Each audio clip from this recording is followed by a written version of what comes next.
Good morning, everybody. I'm Judy Williams, Advocacy, Engagement and Participation Officer at the Alzheimer's Society of Ireland and a former carer. And I have been privileged to be involved in the Yes But Do You Care project with Marie Brett, visual artist, and Philip Connaughton, dance artist and choreographer. And this morning we're going to do a carers Q&A, talking about the motivations and the reactions of the carers who took part in this project and shared their stories. The Q&A this morning will be hosted by Dr. Tara Byrne, Arts Programme Manager at Age and Opportunity. And we're also joined this morning by Dr. Francesca Farina from the Global Brain Health Institute at Trinity, who's evaluating this project for us. So welcome, first of all, Tara and Francesca. Thank you very much for joining us.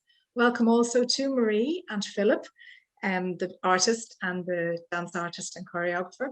And we have 5 carers taking part this morning: Richard Dolan, Maire Doyle, Susan Crampton, Ray Cregan, and Nuala O'Connell. And thank you very much for joining us. And I'm going to hand over now to Tara. Thank you, Tara.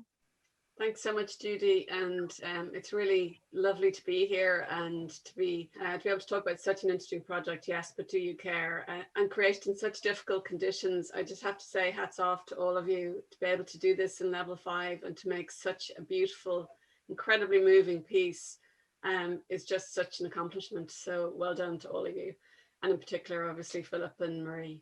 So I thought we might start with Marie, if you wanted to give just a short introduction to the work, please. Sure. Hi, everyone. Yes, but do you care? It's an art piece and it's in the form of a documentation of a live event. So we staged the work in this huge warehouse, and it combines dance and spoken work and sculptural drawing all in together. And the art piece explores the human right to make a bad decision, and particularly family caregiving, and particularly dementia carers, so people who are living with a dementia and people that are caring for them, and very much from the carer's perspective, and how this interlaps with the new legislation in Ireland to do with capacity. And the piece was made as a creative collaboration. So there was myself and the choreographer performer Philip Connaughton, and then many, many members of the Dementia Carers Campaign Network. So that gives you a little bit of a snapshot of the work. That's great. Thanks, Marie. So I thought I might start with Richard and ask you a couple of questions, if that's all right. I think this is a really interesting collaboration because it was dealing with, obviously, with so many personal struggles that I suppose that we all face as humans, but you as particular as carers. And I wanted to ask you, Richard, about what motivated you to take part in this project. When I was a carer for the main carer for my late wife, who died a few years ago, but over the last 10 years or so, I was involved at the various stages of this, and came to gradually come to know more and more about the whole dementia and Alzheimer's. She had early onset from age 57. I suppose to motivate me to involve myself in this, and I have involved myself in some other, if you like, actions to try and elevate the whole knowledge and understanding of dementia. And the HSE with their Understand Together and ASI and others have, I think, successfully brought to attention the whole illness. And I think the attitudes have been improving over recent years, and that's a good thing.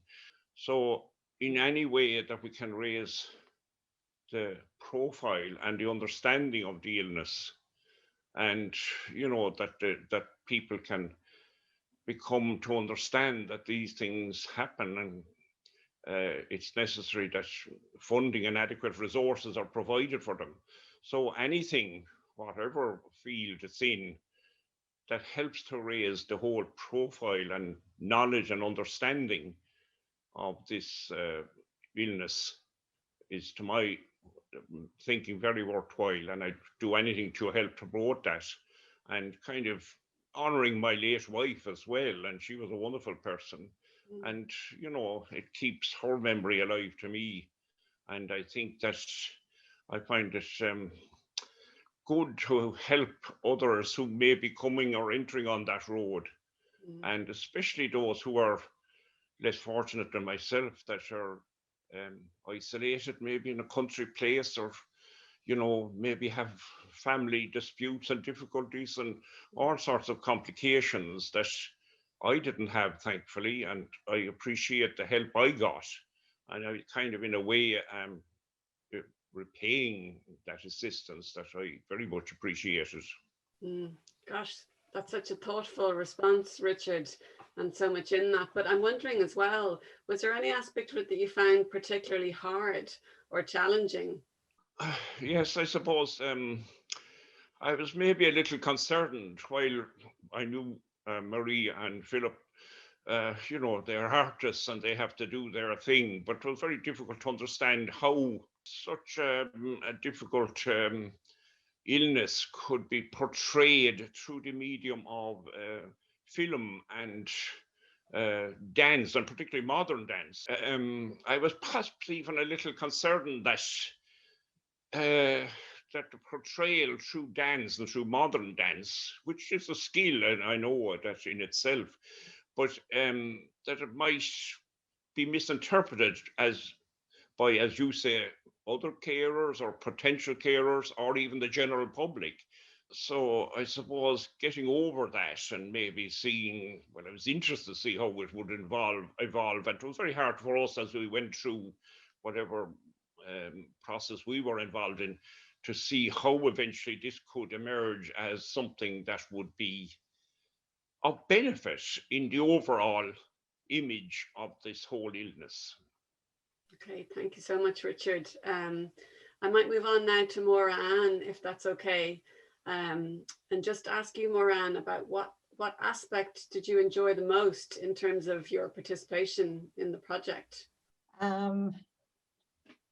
Thank you, Tara. I think the one that immediately left mind was the interaction with the other carers, because like that, looking after my dad, it's quite, you're lonely, you're cut off, and then to have an opportunity, pre-COVID of course, to meet up with fellow carers, some that you've met before, but also different individual, new friends, as they say. So it was the interaction with the fellow carers. Meeting Marie, obviously, was because I'd heard so much about her. So to put a face to a name and actually to talk to her and get her ideas, and a little like Richard, I had some preconceived ideas, but I still went in with an open mind. The other aspect, which it really made quite a difference on that day, was Marie had laid out on a very large table sentences or quotes from carers, or one words, different fonts, different colored pieces of paper. And she invited all of us who were there to just pick out the ones that related to you. And Tara, I have to say, I picked up ones, you kind of go for your first choice. And I picked up ones that I didn't really realize what I was feeling inside, because you suppress an awful lot. But when you see something written in front of you, you think, yeah, that's how I'm feeling. So that I found almost cathartic, and also and a kind of this battle that I used to fight with guilt lifted off, that there was somebody else feeling this, that it wasn't just me. So they were the things I enjoyed most. Maire, what were the particular aspects of caring that you think that the work showed the best, or that spoke to you most?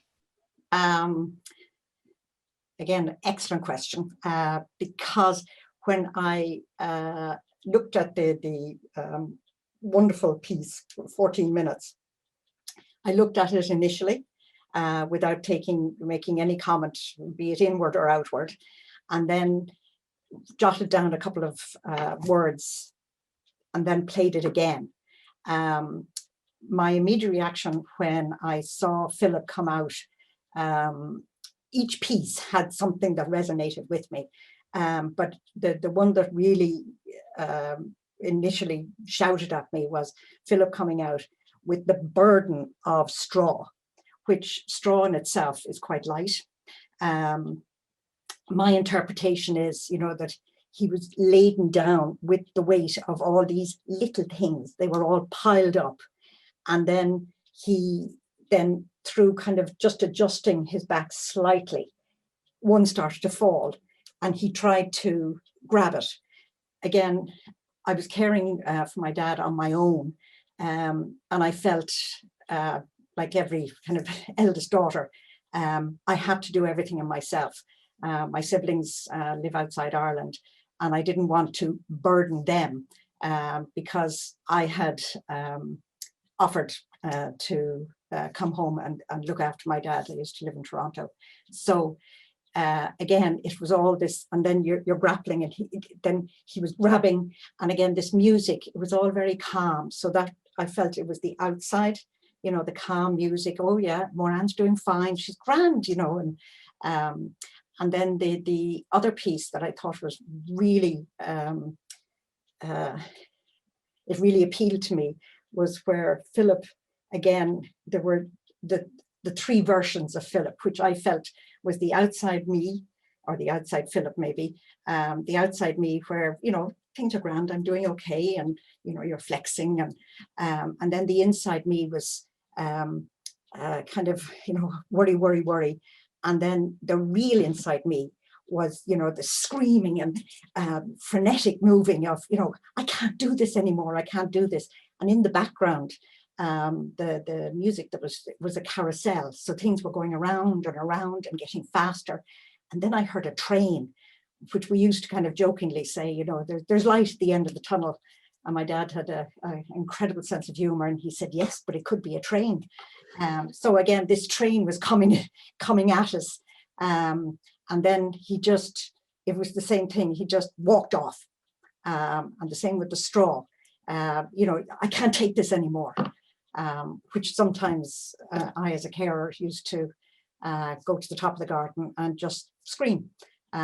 So that's where the aspects of the artwork, and again, the salt, I could go in about that. So I really found that each piece resonated something deep inside as a carer.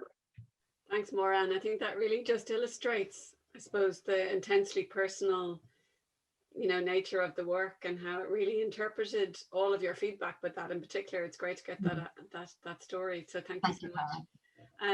So I thought I might move to Ray, if that's okay. What aspect did you find of the whole process most illuminating, or that revealed most to you about your life and your thoughts? Maria organised these workshops for us to get together and, go along as to, what's this going to be about? And she had very carefully laid out words and thoughts, and she'd been listening all the time to people for a while, obviously developing her concept. And we were presented with this collage of stuff to sort of fish through ourselves and find our own experiences in it.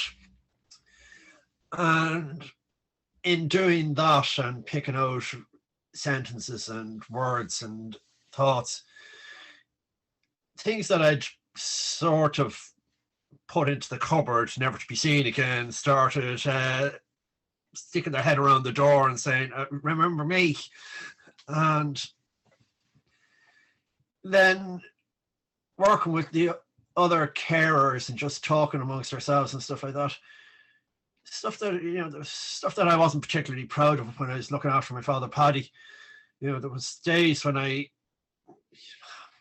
would have to overwhelm him and, make sure that he was washed and cleaned. So, Philip going around in his briefs, that was me at times, because I'd have to wash him and I'd end up stripping down myself. Yeah, no, it all came back. Then the day up in the gardens in Emma, where Philip was going through some of the routines, and to experience it firsthand and to hear his breathing and see his movement and the power he has, and light of foot at the same time. And then, watching it, and is this me losing my life to my new role as a carer, or my developing role as a carer? As I said, it was a fur-lined mousetrap I fell into. Or was that my father losing his life and what he knew to the condition that was stealing his faculties away from him? And what you've really just described what I was coming to, that, you know, the second one was, how do you see your caring experience reflected in the work? And I think you've touched on that, but is there anything else that you feel? Oh, well, the image with the straw, actually, when I saw that, I was amazed, because it was such a simple prop, and the music was pleasant and sophisticated, and yet within moments it all becomes a shambles. And what's that me? Again, I can see it both ways. My father losing his faculties and everything becoming too much and too shambolic, or was it me trying to put out fires here, there, and everywhere? And as I tried to prop one thing up, something else got kicked out from under me somewhere else. I was just sort of, that's simple, and yet it's really poignant. No, I think it's a fantastic piece of work by Philip and Maire. They've done wonderful stuff, and I was a skeptic. Always a skeptic. You become the biggest champions. But thank you so much, Ray. I might move on to Nuala now. So Nuala, I just wanted to start off by asking you about the role of art, I suppose, in representing something like this, in representing this topic. And do you think it has a particular place in talking about care and the difficulties and the wonderfulness as well, I'm sure, but certainly the difficulties of caring? Do you think art has a particular place in this? Yeah, I think that art is it's a form of expression where you have complete freedom. You can talk about anybody's journey, and as we can see there, we can hear, everybody's interpretation of what Philip was doing was different. Some people thought that Philip was mimicking the carer's journey, and others thought that it was the person with dementia that he was portraying. In my case, it would always have been the person with dementia, and the journey that person was taking. But it was an incorporation as well, because the carer is obviously taking that journey with the person with dementia. So it's an incorporation of both, really. And the thing about it is that there's no wrong interpretation, and we each got something from that. Every one of us got, some sort of catharsis and some sort of understanding from it. And it's a very difficult journey, but life itself is difficult, and showed in a lot of ways, particularly with the sticks, or the straw, or the sticks. It looked to me like sticks, the futility of the approach to the task, first of all, and why do it, and the futility of it, and the repetitiveness of it. And you knew from the beginning it was going to fail. So, so as I said, it represented a journey, and then the music going back in time because of the record player and the lovely soft music in the background.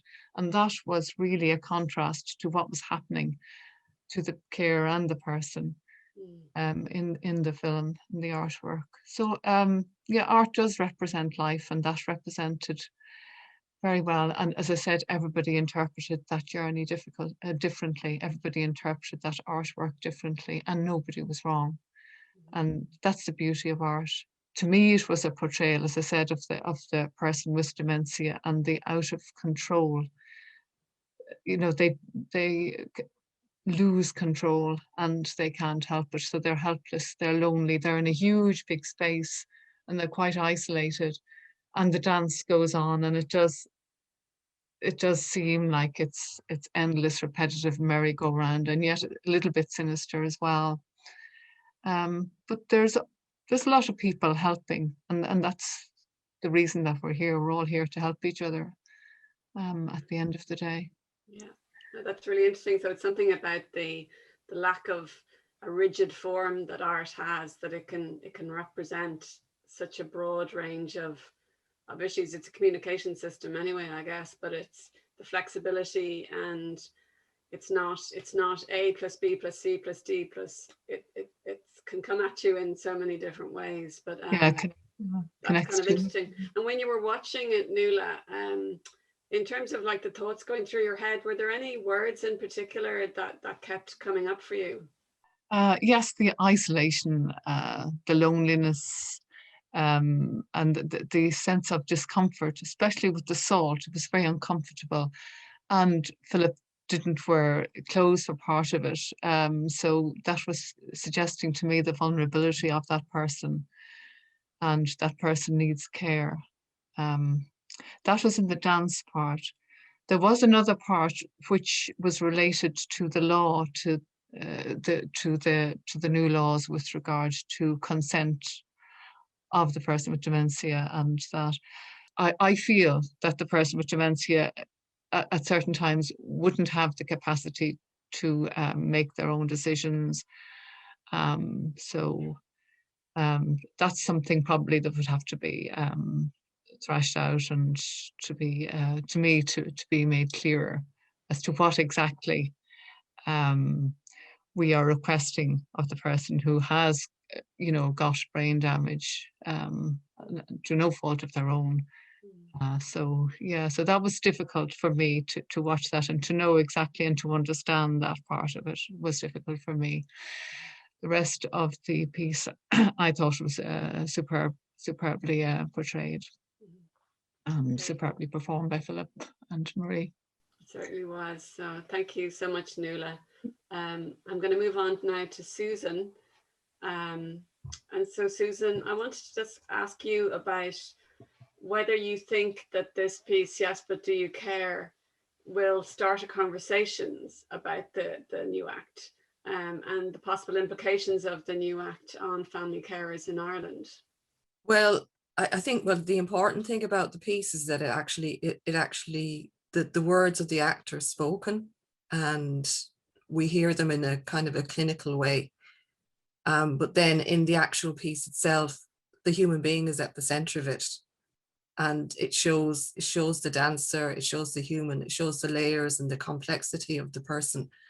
It shows the person is emotional, unpredictable, sometimes confused, and struggling and feeling trauma with the burdens of the straw. And at times you can see the person in total abandon as he dances and doesn't look unhappy. Sometimes he does look unhappy. Sometimes he looks traumatized. So sometimes he actually does look like he doesn't care. So as carers, we're thinking about what's best for the person that we're caring for. There's an Act telling us other things that we perhaps should be doing or considering, and they're talking about rights of the individual. It's all mixed up in this piece, and you can see, I think, everybody's point of view. But at the center of it, I think, is the fact that there's a human being there, and they're just going off and doing their own thing. I'm hoping that that people like legislators, politicians, policymakers will see this and maybe look at the other side of bringing out legislation, putting it there, and expecting us carers, people living with dementia, and just the general public to have some idea of what it's about and to understand it, and actually to apply that to real life. And I think the art piece really does show the struggles of real life, the person at the center of it. I think that a lot of what we've seen in the sort of public arena over the last year, say, or especially with COVID and everything, is that people are looking for practical supports, like physical supports and funding and that kind of thing. I think it's often forgotten that there's another struggle there for carers, and it's the dilemma about what to do and what decisions to make. And I think this piece really shows that dilemma. And I suppose it's because we spoke about it as well, and we fed into it, and it's definitely informed that. And I think if nobody had ever heard about the Act before, after hearing some of it read out and after seeing what the person is doing, they might actually have a little bit of understanding about what is actually involved. And did it draw any particular emotions from you, Susan? You know, when you saw it, like what was the most intense feeling you'd say you had? I think overall it just made me feel quite calm, actually, because, and I think it's because I felt kind of like a trust in the artists and what they had done, because I really felt like they had listened to us, the carers, as we went through the process, and they've definitely represented what we were feeling. And I was also a little bit disappointed as well, because we never got to see it live. We were all looking forward to that. And I did get some of the previews up at the People's Pavilion, which was great. But you know, when we first started and we got involved in the project, I think the big thing was we were going to see it live at the end, and that's a bit of a disappointment. But and it also made me feel a small bit sad, but not very sad, just a little bit. You just get a little bit of pang and a little bit of memories and that kind of thing. But it was also kind of beautiful to see it, just to see it.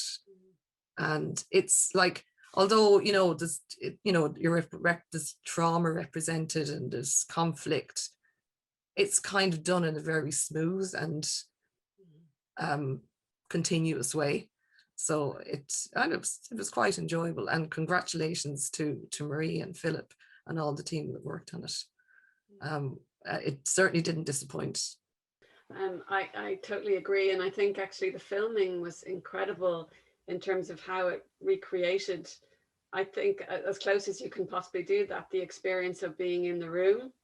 I think that was just a massive accomplishment. So again, hats off to everyone. I just have one or two other questions, if anyone felt like answering, that really elicited in me when I was looking at the work for the first time. So the first one was, how do you think that the people that you care for would experience this work? I'm just thinking, like, I'm thinking about my mother, and I don't think she would have seen anything in it while she was living with dementia. So I don't think it would have been her cup of tea, now, to tell you the truth, as an older person. But then again, she liked dancing, so she might have enjoyed that part of it. But I think the people who are going to gain most out of this are the people who are not living with dementia and maybe carers themselves. But I think that just the nature of the condition would mean that the reactions would be always very, very, very mixed. Okay, that's interesting. And talking of other carers, how do you think other carers would encounter this as well? Because you've obviously been closely involved in the making of it, but someone who came to it who hadn't? Other carers may see aspects of their lives reflected in it. I'm not sure that people who aren't involved in caring would really comprehend it. They like to pretend everything is okay, and sure, Ray's looking after the situation, it's all going to be fine. You know, and it's one of the powerful things about Philip and Marie's work. It conveys, you know, how desperate things can be when nobody's looking. Yeah, no, that's interesting. I mean, I suppose we'd all give different examples of if we feel a particular thing about a situation, we might have different ways of expressing that. But carers, you think, would plug into the sense of, at times it's joyous, at times it feels really tense, at times it's traumatic.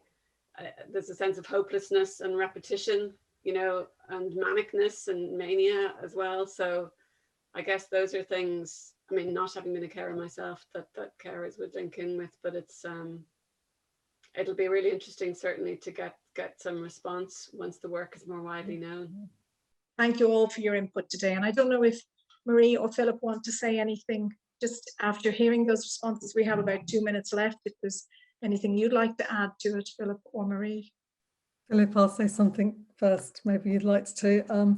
It's just really fantastic to hear back from you. And I suppose we trusted in the process and kind of bravely stepped in and just trusted the intent of the artwork. And that's all you can do as kind of artists. But we couldn't have done it without you. There's like, you're embedded in the work 100%. But it's really lovely to hear that it has meaning. The piece has meaning and you see potential. So that's just fantastic from our point of view. Maybe Philip, I'll be quiet and you might want to say something.